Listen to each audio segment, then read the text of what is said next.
মাম্মামকে ছেড়ে থাকতে পারি না। তো মাম্মামের জন্য আমারও খুব কষ্ট হয়। তোর যে মাম্মাম, সে তো আমার মামুনি। তাহলে ঠিক আছে, আমরা একটা বাড়ি বানাবো, সেখানে আমি, তুই আর মামাম থাকবো। কিন্তু তুই তাড়াতাড়ি ভালো হ। দেখেছিস, তোর নাম কিন্তু একবারও নিচ্ছে না। তুই আবার এই ছেলের জন্য মায়া করিস। আর তো মায়া করছে না মা। এটাই বরং ভালো, এটাই ভালো। তুমি আর মায়া করো না। তুমি তোমার জীবনটাকে মায়াহীন করে তোলো, করে একটা অন্য জীবনে ঢুকে পড়ো। তাতে তুমিও শান্তি পাবে, আমাদের ছেলেটাও শান্তি পাবে। তোমার ছেলেকে নিয়ে চিন্তা করো না। তোমার ছেলেকে আমরা ঠিক দেখে শুনে বড় করে দেব।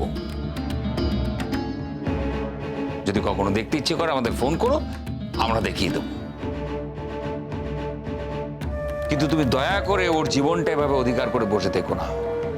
তুমি ওর জীবনে কোনো আলো দিতে পারোনি, শুধু অন্ধকার দিয়েছো। আর সেই অন্ধকার দেওয়ার ফলে বাচ্চাটা চির অন্ধকারের দেশে চলে যাচ্ছিল। অদ্ভুত তো, আপনি আমার সামনে আমার মেয়েটাকে এইভাবে কথা শোনাচ্ছেন। বাধ্য হচ্ছে কথা শোনাতে। আমি হলে হয়তো আরো বেশি করে শোনাতাম। আমি তো মেয়ের বাবা, আমার বুক ফাটছে তবু মুখ ফুটছে না। ওদের কি আছে? ওরা তো সবকিছু দেখছে পরিষ্কার চোখে।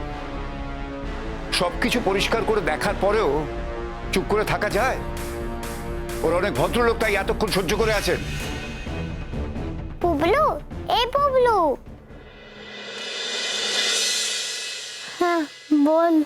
কি মজা, কি মজা, পুবলু ভালো হয়ে গেছে, কি মজা। রেশমি, পড়ে যাবি তো। এরকম করে কেউ নাচ করে? না, আমি মোটেও পড়বো না। তুই ভালো হয়ে গেছিস তাই আনন্দে নাচ করছি। কিন্তু আমি তো এখন ডান্স করতে পারবো না। শোন, তুই তো খাওয়া দাওয়া করিসনি, তাই উইক হয়ে গেছিস। শোন, তুই ভালো করে খাওয়া দাওয়া কর, তারপর দুদিন পরে ভালো হয়ে যাবি। তখন আমরা একসঙ্গে ডান্স করব, দেখবি তখন কত ভালো লাগবে। আর তুই আমাকে মারবি না তো? আমি তোকে মারি বুঝি? হ্যাঁ মারিস তো, ঋগ্বেদের সঙ্গে কথা বললেই তো তুই মারিস। ঋগ্বেদকে টিফিন শেয়ার করলেও তুই মারিস। তুই ঋগ্বেদকে টিফিন শেয়ার করবি কেন? তুই শুধু আমাকে টিফিন শেয়ার করবি। ঋগ্বেদ কে হয় তো? ও কি তোর বন্ধু হয়? মামাম বলেছে এক ক্লাসে যারা পড়ে তারা সবাই বন্ধু। কিন্তু আমি তো তোর বেস্ট ফ্রেন্ড। হ্যাঁ, তুই তো আমার বেস্ট ফ্রেন্ড, কিন্তু তুই খালি ভাবিস কেন ঋগ্বেদ আমার বেস্ট ফ্রেন্ড? এরকম ভাবতে নেই, বুঝেছিস? হ্যাঁ বুঝতে পেরেছি, আর ভাববো না। আমি ভাবলে তুই আর আসবি না আমার কাছে, তাই তো? তাহলে মনে থাকবে তো?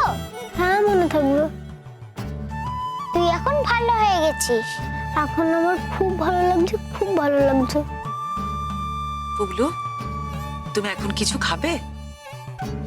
হ্যাঁ আমার খিদে পেয়েছে। শিরিন, তুমি একটা কাজ করো তো, ওর জন্য অন্তত একটু দুধ বিস্কিটস নিয়ে এসো। হ্যাঁ, তাড়াতাড়ি ওকে খাইয়ে দিন। আর আজকেই ওকে আমরা আমাদের বাড়িতে নিয়ে যাব। এখানে ওকে বেশি দিন রাখার মন আমাদের নেই, আপনাদেরও নেই আর আমাদেরও নেই। যাও শিরিন, যাও ওর খাবারটা নিয়ে এসো। তুই চল রান্নাঘরে চল, তুই কি দিবি আমি দেখবো। কেন, আমার উপর ভরসা নেই তোমার? আমার ছেলেকে তুমি আমার থেকে বেশি খেয়াল রাখবে? তোর ছেলেকে তুই যা দেখেছিস তার তো প্রমাণ পেয়ে গেছি। তুই তো দুধটাও ঠিক করে গরম করতে পারিস না। আমি গরম করে দিচ্ছি, তুই নিয়ে আসবি। আর তোর ছেলে মুখ ফুটে খেতে চেয়েছে। চল চল আমার সাথে চল তো। আপনি ডাক্তারবাবুকে বললেন? হ্যাঁ, ডাক্তারবাবুকে বললে উনি বললেন যে রেশমি আসলে যে ম্যাজিক হবে এটা জানতাম,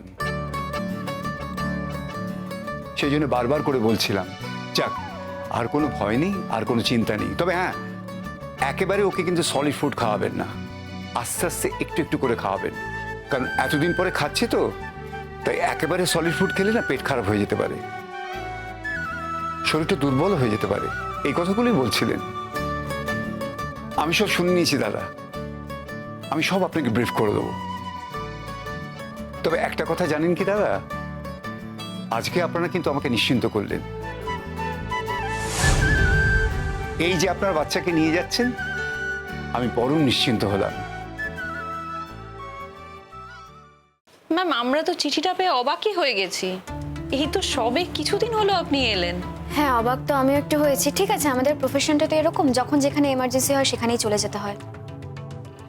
মামা আজকে আমি স্কুলে যাব না, আজকে পুবলু আসতে পারে? দেখি এদিকে এসো।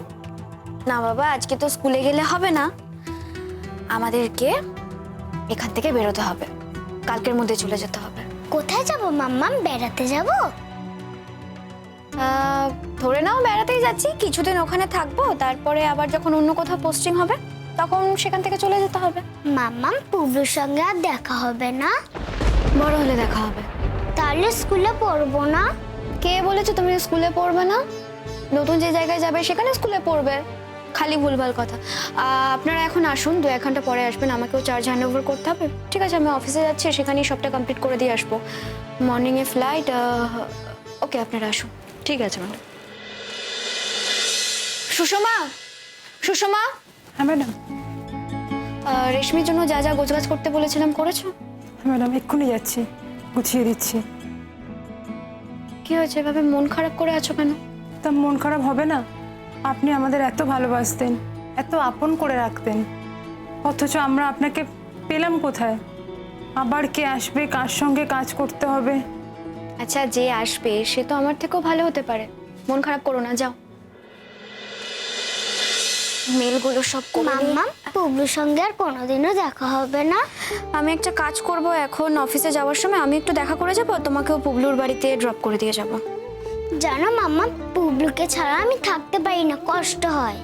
আমি তো জানি তুমি পুবলুকে ছাড়া থাকতে পারো না, তবে দেখবে নতুন যেখানে যাবে অনেক বন্ধু বান্ধব হবে, নতুন স্কুল, নতুন জায়গা, সবটা মিলে তোমার খুব ভালো লাগবে। পুবলুকে নিয়ে চলো না আমাদের সাথে। তাই কখনো হয়? কেন হবে না? ও তো ওর মামামের কাছে থাকে না এখন, ওর দাদানের বাড়িতে থাকে। ও কেন আমাদের সঙ্গে যেতে পারবে না? আমরা দুজনে একসঙ্গে স্কুলে যাব। এরকম ভাবে হয় না মাম্মা। দেখো, পুবলুরও বাড়ির লোকেরা আছে, তারা পুবলুকে ছেড়ে থাকতে পারবে না, পুবলুও পারবে না তাদের ছেড়ে থাকতে। যা হয় না তা নিয়ে কথা বলো না এরকম ভাবে। তাহলে কি করে দেখা হবে ওর সঙ্গে আমার? দেখা হবে, যদি কপালে থাকে পুবলুর সঙ্গে তোমার ঠিক দেখা হবে, যেখানেই তোমাকে নিয়ে যায় আর যত দূরেই নিয়ে যায় না কেন, ঠিক দেখা হবে। কি বলছো তুমি? না, কিছু বলছি না। আমি বললাম যখন বড় হবে তখন এমনিই দেখা হবে। আর কিছুদিন পরে তুমি বড় হবে, কলেজে পড়বে, তখন পুবলু তো কলেজে পড়বে, তখন তুমি একা একাই পুবলুর সঙ্গে দেখা করতে পারবে, একা একাই যোগাযোগ করতে পারবে। কি পারবে না?